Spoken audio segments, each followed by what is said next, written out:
നമ്മൾ കുട്ടികളുടെ ഇടയിൽ ലഹരി വസ്തുക്കളുടെ ഉപയോഗം എങ്ങനെ, അതിൻ്റെ കാരണം എന്താണ്, നമ്മളെ എങ്ങനെ തടയണം, ഇതാണ് നമ്മുടെ വിഷയം. ഒരു 10 മിനിറ്റ് സംസാരിക്കാൻ ഉദ്ദേശിക്കുന്നു. ഒരു കണക്കനുസരിച്ച് 8 വയസ്സ് മുതൽ 15 വയസ്സിൻ്റെ അടുക്കലുള്ള 70% കുട്ടികൾ ഒരു പ്രാവശ്യമെങ്കിലും ലഹരി വസ്തു ഉപയോഗം ചെയ്തിട്ടുണ്ട് കേരളത്തിൽ. ഒന്ന്, അതിൻ്റെ കാരണം എന്താണ്? 4 കാരണങ്ങളാണ്. ഒന്ന്, ആകാംക്ഷ, അറിഞ്ഞുകൊണ്ടോ അറിയാതെ കൊണ്ട് നമ്മൾ ഇത് കഴിക്കുന്നു. രണ്ടാമത്തെ, പിയർ പ്രഷർ, അതായത് സീനിയർ ക്ലാസ്സിൻ്റെ കുട്ടികൾ ജൂനിയർ ക്ലാസ്സിലെ കുട്ടികളെ കഴിക്കാൻ പ്രേരിപ്പിക്കുന്നു, നിർബന്ധിക്കുന്നു. 3, പരീക്ഷാ ഭയം, A+ ഗ്രേഡ് കൊണ്ടുവരാനുള്ള ചിന്ത, 90% കൊണ്ടുവരാനുള്ള അമ്മ അച്ഛനും ടീച്ചേഴ്സിൻ്റെ ഒരേ കൽപ്പന.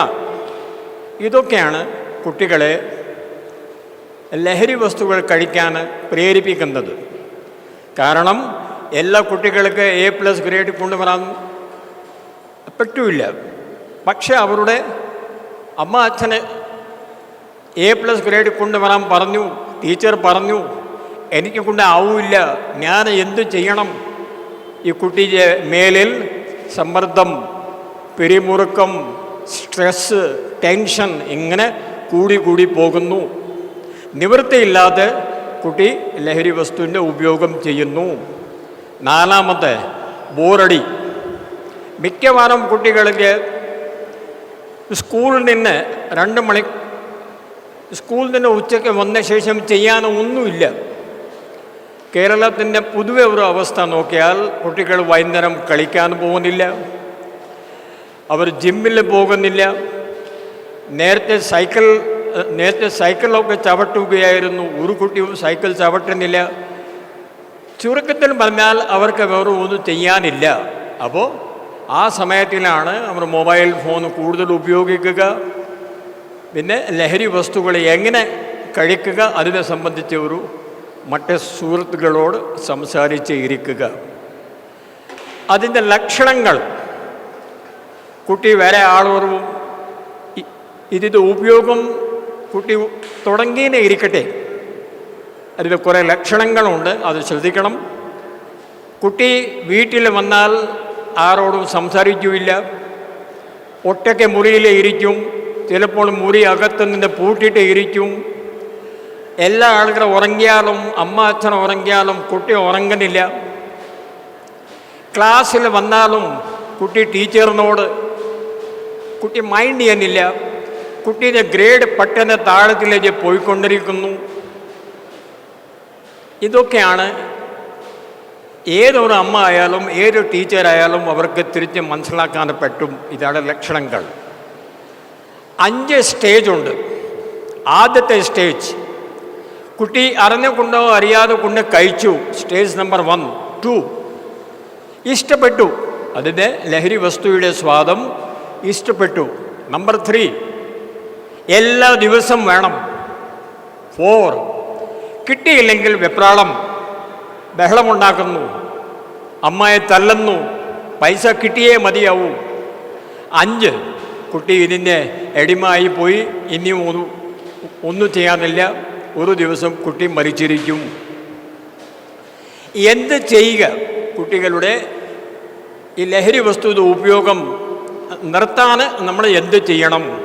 4 വഴികൾ. 1, കുട്ടി അമ്മ ഇല്ലെങ്കിൽ ടീച്ചർക്ക് മനസ്സിലാവും ഈ ലക്ഷണങ്ങൾ, ഞാൻ പറഞ്ഞ ലക്ഷണങ്ങൾ ഏതും അമ്മയ്ക്ക് പെട്ടെന്ന് മനസ്സിലാവും. അപ്പം തന്നെ അമ്മ ഇല്ലെങ്കിൽ ടീച്ചർ ഇടപെടണം.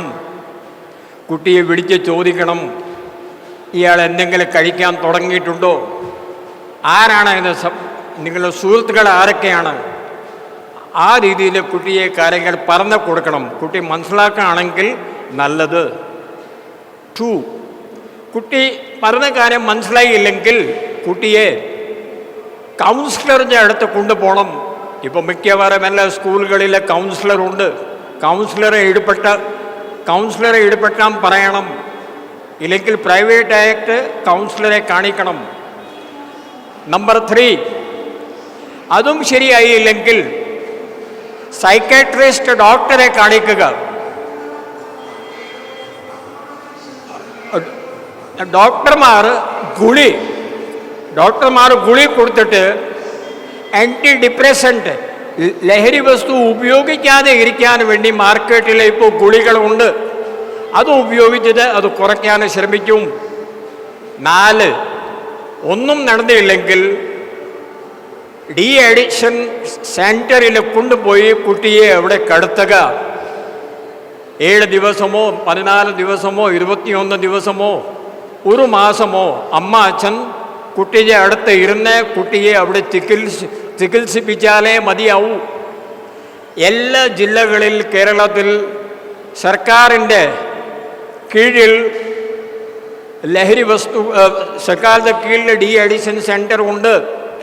തിരുവനന്തപുരം ജില്ലയിലെ നെയ്യാറ്റിൻകര താലൂക്ക് ആശുപത്രിയിൽ, കൊല്ലം ചാത്തന്നൂർ, പത്തനംതിട്ട റാണി, ആലപ്പി ചെങ്ങന്നൂർ, എറണാകുളം മൂവാറ്റുപുഴ, തൃശ്ശൂർ ചാലക്കുടി, മലപ്പുറം നിലമ്പൂർ, കോഴിക്കോട് സിറ്റി, വയനാട് കൽപ്പറ്റ, കോട്ടയം പാല, ഇടുക്കി, അത് നമ്മുടെ പയനാവ്, കാസർഗോഡ് നീലേശ്വരം, കണ്ണൂർ പയ്യന്നൂർ, എല്ലാ സ്ഥലത്തിലെ കഴിഞ്ഞ 6 വർഷത്തിൽ ഏകദേശം 10 ലക്ഷം കുട്ടികൾ അവിടെ പോയി നന്നായി തിരിച്ച് വീട്ടിലേക്ക് പോയിട്ടുണ്ട്.